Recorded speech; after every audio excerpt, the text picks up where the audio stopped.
Speaking truth to leaders in power takes courage. Expressing it in a way that changes minds is the hallmark of effectiveness. Living life in a way that inspires emulation is the essence of leadership. I began working with Brigadier General Rebecca Halstead in 2010 when she served as a commissioner on the congressionally chartered Military Leadership Diversity Commission. During meetings that included the highest-ranking military officers and cabinet secretaries, I witnessed General Halstead time and again courageously and effectively challenge the legacy attitudes which presumed that not only the nation, but women themselves had no desire to fill roles traditionally occupied by men.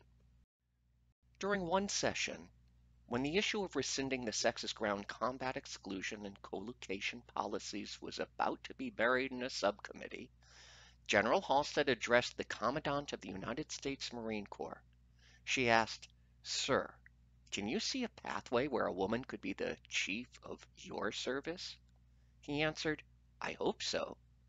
Without missing a beat, and in the most respectful tone, she replied, "Sir, hope is not a plan." You could hear a pin drop. By the end of the day, the recommendation to rescind both policies was back on the table. The ability of women to serve in any military operations specialty, including special forces, is due, in no small measure, to General Halstead's courage under fire. General Halstead provided strategic and tactical advice and sage counsel when I chaired the United States Air Force Auxiliary Civil Air Patrol Diversity Committee for 2 years. I've also had the honor and privilege to engage in deep questioning and debate with General Halstead over the appropriate next steps that will lead to a reduction in the scourge of tens of thousands of annual military sexual assaults. Embracing attitudes and behavior that are politically correct after they've already become politically correct is one thing. Leading change is another. General Rebecca Halstead makes learning steadfast leadership accessible and compelling. I and thousands of others have learned from her. Upon commissioning as an officer, Rebecca Halstead, the first female West Point graduate to become a general, took an oath to protect and defend the United States of America's Constitution. This oath is not trivial, not initially, not in battle, and certainly not when dealing with her wounded, casualties, and their families. This tripartite constitutional democracy is delicate and demanding. Defending democracy is not easy. It takes compelling motivation to complete the mission.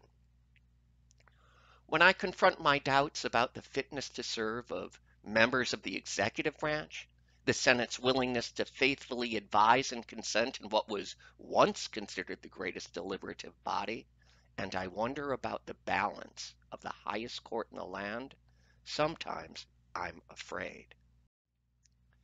At those moments, I summon the thoughts that inspired me to don our great nation's uniform. I think about General Halstead standing tall and strong in the face of adversity. I remember why this experiment in democracy is worth standing in harm's way, following others, and leading. On this hallowed ground in Seneca Falls, we remember Susan B. Anthony's, "We shall someday be heeded, and when we shall have our amendment to the Constitution of the United States, everybody will think it was always so." Just exactly as many young people believe that all the privileges, freedom, and enjoyments that women now possess always were hers.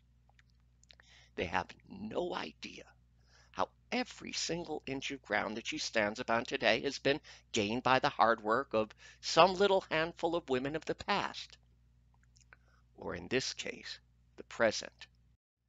It is my profound honor and privilege to introduce to you the next inductee to the National Women's Hall of Fame. Please rise for General Rebecca Halstead.